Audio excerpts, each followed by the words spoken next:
Good morning, good morning! Hindi ako makamove on talaga, no? Yung suka at ang sinusuka.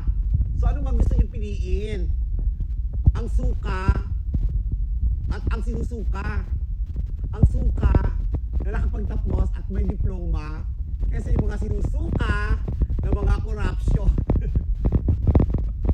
I'm sure ganit naman sa akin yung mga trolls dahil syempre Diyos ko nilangaw talaga. Umaragtan talaga. Si Tatay Duterte sa mga patutsada niya, my God, sino ba talaga nauna, nanira? Ay, syempre, ewan ko, ano comment talaga ako, baka kasi patawag